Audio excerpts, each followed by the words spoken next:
پاکستان کے 25 کروڑ عوام کی عزت اور وقار اور ناموس کا جنازہ نکالنے کے مترادف ہے، کیونکہ ایک وہ شخص جس نے جو ہے پاکستان کی عزت اور وقار کی خاطر وہ ڈونلڈ لو کی اس خواہش کو، اس سائفر کو جو انہوں نے جو ہے ہمارے مجید امبیسڈر کو کہا تھا کہ اگر تم پاکستان کے وزیر اعظم کو چلتا کرو گے تو امریکہ تمہیں معاف کر دے گا، اس کی انہوں نے جو ہے نہ صرف نیشنل سیکیورٹی کونسل میں لے جا کے اور یہ مذمت کروائی کہ یہ بلیٹنٹ انٹرفیئرنس ہے into the affairs of Pakistan, بلکہ انہوں نے ایک اسٹرانگ ڈیموش لکھا۔ اور بعد میں ہم نے دیکھا کہ اسی طرح جس طرح شہید ذوالفقار علی بھٹو کو ہینری کسنگر نے جب دھمکی دی تھی اور بھٹو صاحب نے جو ہے راجہ بازار میں وہ لہرایا تھا کہ یہ دیکھو مجھے ہینری کسنگر نے دھمکی دی ہے کہ اگر تم نے پاکستان کے لیے ایٹم بام بنانا بند نہ کیا تو تمہیں عبرت کا نشان بنائیں گے۔ ہم نے اس وقت بھی ہینری کسنگر کو تو کچھ نہ کہا، ہم نے امریکہ کو تو کچھ نہ کہا، ضیاء الحق اور مولوی مشتاق نے ذوالفقار علی بھٹو کو ہم نے ان کو پھانسی دے کر لحد میں اتار دیا۔ تو یہ آج میں نے یہی کہا، میں نے کہا جی کہ آج ہی کے دن 16 اکتوبر 1951 کو لیاقت علی خان جو پہلے وزیر اعظم پاکستان کے تھے ان کو بھی ایک سازشی طور پر شہید کر دیا گیا تھا۔ آج بھی تشنا ہے قوم، وہ سننا چاہتی ہے کون سے ان کے قاتل، کون سے عوامل تھے جس وجہ سے پاکستان کے پہلے وزیر اعظم جس کی دیانت اور امانت کی یعنی آپ قسمیں کھا سکتے ہیں کہ ایک نواب جو ہندوستان میں ساری جائیداد اور جاگیر چھوڑ کر آیا تھا جب مرا ہے تو بنیان اس کی پھٹی ہوئی تھی اور اسے سینکڑوں دفعہ کہا گیا کہ آپ جو ہے اپنا کیوں نہیں اپلائی کرتے جو آپ پیچھے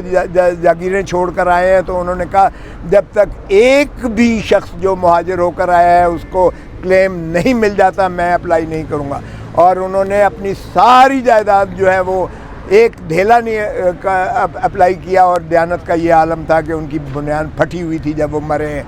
ایسے میں اگر ہم نے اسی طرح اپنے قائدین کو، بھٹو کو ہم نے شہید کر دیا، رانی شہید بے نظیر بھٹو کو ہم نے شہید کر دیا، اور کیا عمران خان کو بھی ہم پھر وہی جو ہے تابعداری اور غلامی کرتے ہوئے تقلید کرنے جا رہے ہیں؟ تو میں نے یہی عرض کیا کہ خدا را دیکھیے قوم ہمیشہ آپ سے متمنی ہوتی ہے، اور ہم نے مولوی تمیز الدین کے کیس سے شروعات کی ہیں، عدلیہ سے مایوسی بھی ہوئی ہے لیکن ہر دفعہ تاریخ آپ کو موقع دیتی ہے۔ اب بھٹو کی دفعہ بھی تاریخ نے موقع دیا، بے نظیر کا بھی تاریخ کا موقع دیا، لیاقت علی کا بھی تاریخ نے موقع دیا، مولوی تمیز الدین کا، لیکن تشنگی ہے خدا را۔ آئیے اٹھیں، آپ جو ہے آپ قوم آپ سے متمنی ہے کہ آپ قوم کو انصاف دیں،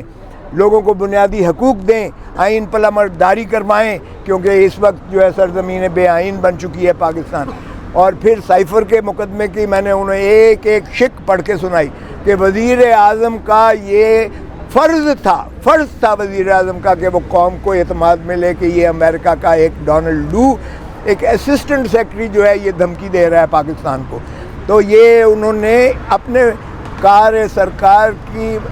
ادائیگی میں انہوں نے اپنا فرض پورا کیا جب قوم کو یہ جو ہے اعتماد میں لے کر ان کو بتایا، تو اس میں کون سا جرم ہے؟ اور پھر دوسری بات ہے اس میں کون سی تنصیبات جو ہے خطرے میں پڑ گئی ہیں؟ 1923 کے ایکٹ کا ایک ایک شق پڑھی اور میں نے بتایا کہ یہ 1923 کا سیکرٹ ایکٹ جو ہے آفیشیل سیکرٹ ایکٹ 1923 یہ تاج برطانیہ نے ہندوستان کے باسیوں کو غلام رکھنے کے لیے بنایا تھا۔ کیا آج پاکستان کی حکومت استعمال کرے گی تاکہ پاکستانی 25 کروڑ کو غلام بنایا جا سکے اور بنایا رہے، بدستور رہے؟ تو خدا را یہ جو کلونیل ایرا کے قوانین ہیں ان کے تحت مت پاکستان کے عوام سے آزادی چھینے، اور ایک ایسا وزیر اعظم جس نے ایبسلیوٹلی ناٹ کہا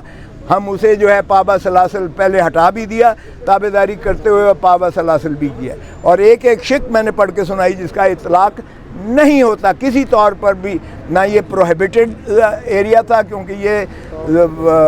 جنگ کے زمانے میں بنائی گئی تھی یہ 1923 کا ایکٹ جو ہے، تو جنگی کوئی ایسے تاکہ راز نہ اگلے جائیں یا نقشے نہ چلے جائیں یا کوئی جو ہے ایٹم بم کی تنصیبات کہیں اور آشکارا نہ ہو جائیں، یہ اس کے لیے بنیادی طور پر آفیشیل سیکریسی ایکٹ ہوتا ہے، نہ کہ پاکستان کے عوام کو جو ہے اعتماد میں لینے کے لیے۔ اور ویسے بھی یہ جو فارن منسٹری ہے یہ پروہیبٹڈ ایریا میں نہیں آتی ہے، اس لیے اس کا اطلاق ہوتا ہی نہیں ہے آفیشیل سیکریسی ایکٹ پر۔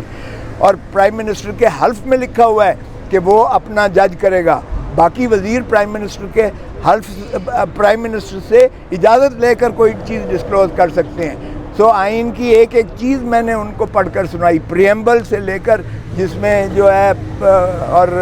ریاست کی تعریف میں صرف عوام ہے، اس میں کوئی اور شریک کار نہیں ہوتا ہے۔ تو ریاست میں بھی اور پھر تابع داری اور وفاداری ریاست اور آئین کی ہے، اس پر خدا را عمل کیجئے گا۔ پاکستان کے عوام کو جو ہے ان کی آزادی دیں اور ان کو جو ہے بنیادی حقوق جو ہے فراہم کیجئے گا۔ ابھی وہ 2 بجے کے لیے دوبارہ رکھا ہے، ہماری جو ہے استدلال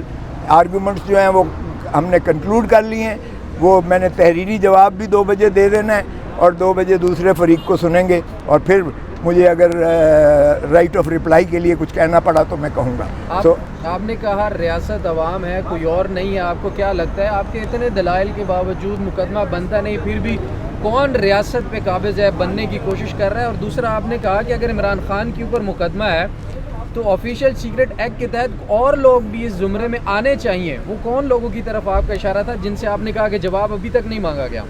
میں نے یہ کہا کہ نیشنل سیکیورٹی کونسل کے سامنے یہ معاملہ آیا سارا، انہوں نے کہا کہ یہ بلیٹنٹ انٹرفیئرنس ہے into the affairs of Pakistan, اور نیشنل سیکیورٹی کونسل میں نے کہا کسی کا بیان لکھا ہے، آرمی چیف کا اس وقت کا لکھا ہے، نیول چیف کا لکھا ہے، کیا جو ہے ایئر فورس چیف کا لکھا ہے، کیا ISI کے چیف کا لکھا ہے؟ وہ شامل تھے، شریک تھے اس میں جنہوں نے یہ کہا، ایک دفعہ نہیں دوسری دفعہ بھی شریک تھے۔ تو میں نے کہا ہمیں تو پتہ ہی نہیں ہے ان کے بیانات لکھے ہیں یا نہیں لکھے ہیں، ان سے پوچھیں کون سی آفیشیل سیکریسی ایکٹ اس میں ہوئی ہے۔ اور میں نے یہ بھی کہا کہ بدقسمتی سے بھٹو نے طاقت کا سرچشمہ عوام کہہ کے منضبط کر دیا، عوام کو مقتدر کیا آئین میں، آرٹیکل 7 میں صرف عوام ریاست ہے، عوام ریاست ہے۔ لیکن میں نے کہا بدقسمتی ہے کہ کبھی حکومت ریاست بن جاتی ہے، کبھی عدلیہ ریاست بن جاتی ہے، کبھی کوئی اور